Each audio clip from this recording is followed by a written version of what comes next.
ఇచ్చినటువంటి నోటీస్ మేరకు వారి ముందు వ్యక్తిగతంగా హాజరవ్వడానికి ఈరోజు రావడం జరిగింది.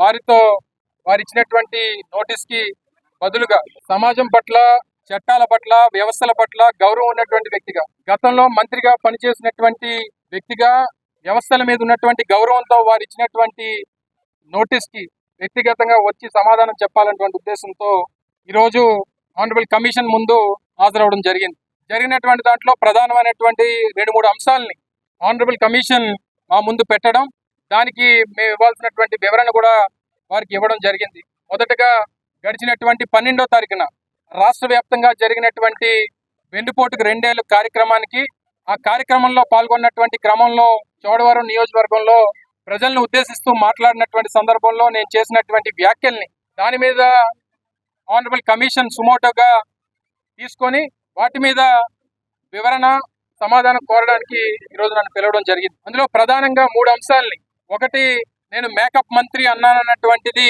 దాని మీద మీరు ఏ వివరణ ఇస్తారో అనేటువంటి మాట వారు కోరడం, దాంతోపాటు ఇది యావత్ మహిళా లోకాన్ని కించపరిచినట్టుగా దీన్ని భావించవచ్చా అనేటువంటి విషయాన్ని వారు అడగడం జరిగింది. నేను గతంలో కూడా ఆ సభ అయిన తర్వాత అనేక వేదికల మీద కూడా నేను చెప్పడం జరిగింది. దాన్ని తెలుగుదేశం పార్టీ ఒక ఫ్యాబ్రికేటెడ్ ఉద్యమాన్ని తీసుకుని వచ్చి దళితులని, మహిళలని, యావత్ మహిళా లోకాన్ని కించపరిచినట్టుగా మాట్లాడానని లేనిపోయినటువంటి తప్పుడు ప్రచారాన్ని చేసి ఒక ఫ్యాబ్రికేటెడ్ ఉద్యమాన్ని నడిపించేటువంటి కార్యక్రమం చేశారు.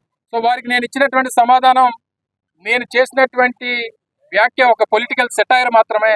గతంలో వారు నా మీద చేసినటువంటి వ్యాఖ్యలు, మా నాయకుడి మీద చేసినటువంటి వ్యాఖ్యలు అనేక సందర్భాల్లో మా నాయకత్వాన్ని, మా నాయకుల్ని ప్రొవోకేట్ చేస్తూ, ఏకవచనంతో సంబోధిస్తూ ఇష్టం వచ్చినటువంటి మాటలు మాట్లాడుతూ ఉన్నారు. మేము కూడా ఓపిక పట్టాం.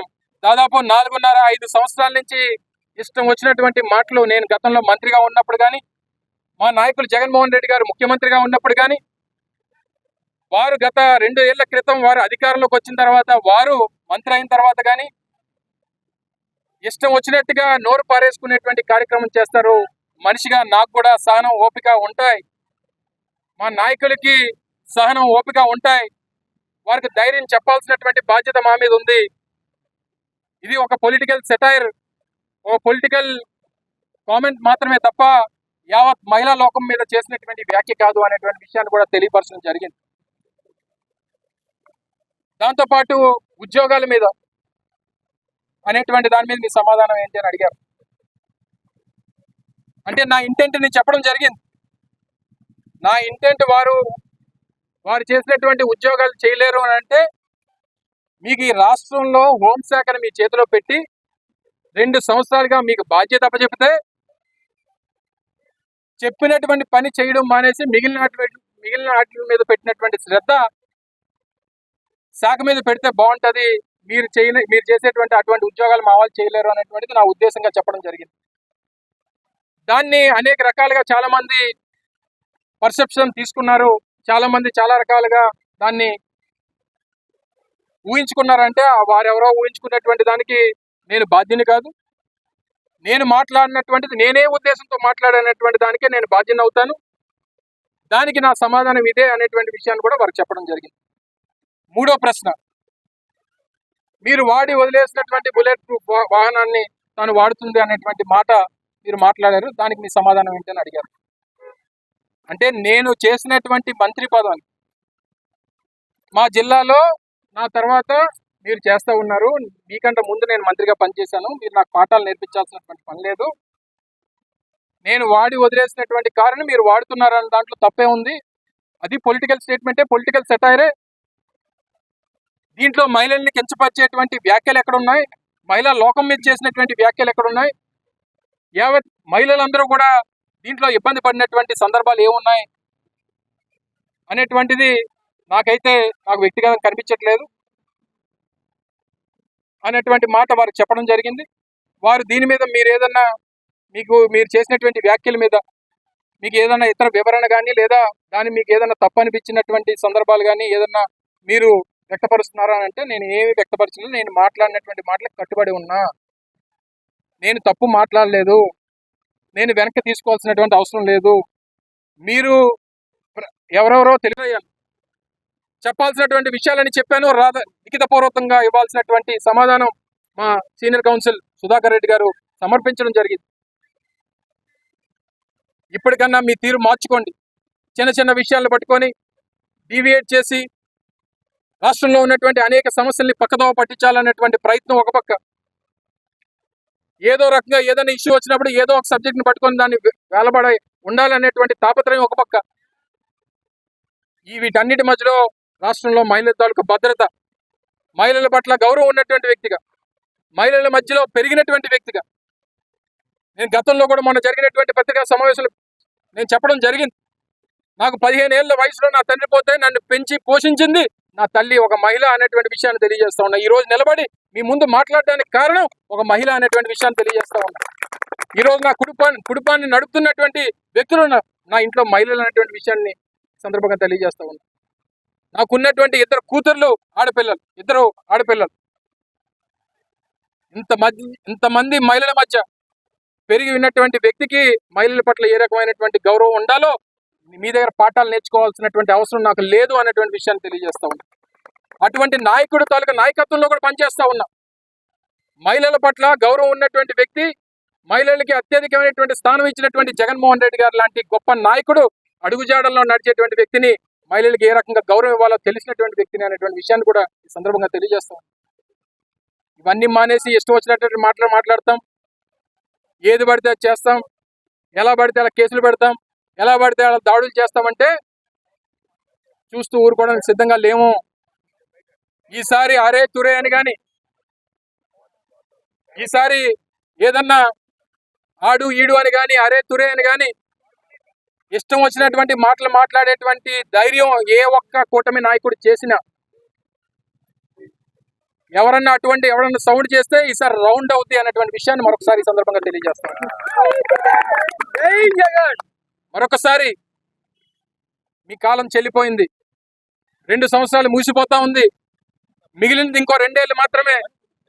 వచ్చే సంవత్సరం జగన్మోహన్ రెడ్డి గారు పాదయాత్ర మొదలైతే రేపు కూటమికి అంతిమ యాత్ర మొదలైనట్టే అనేటువంటి విషయాన్ని కూడా ఈ సందర్భంగా తెలియజేస్తా ఉన్నా. ఇటువంటి పరిస్థితుల్లో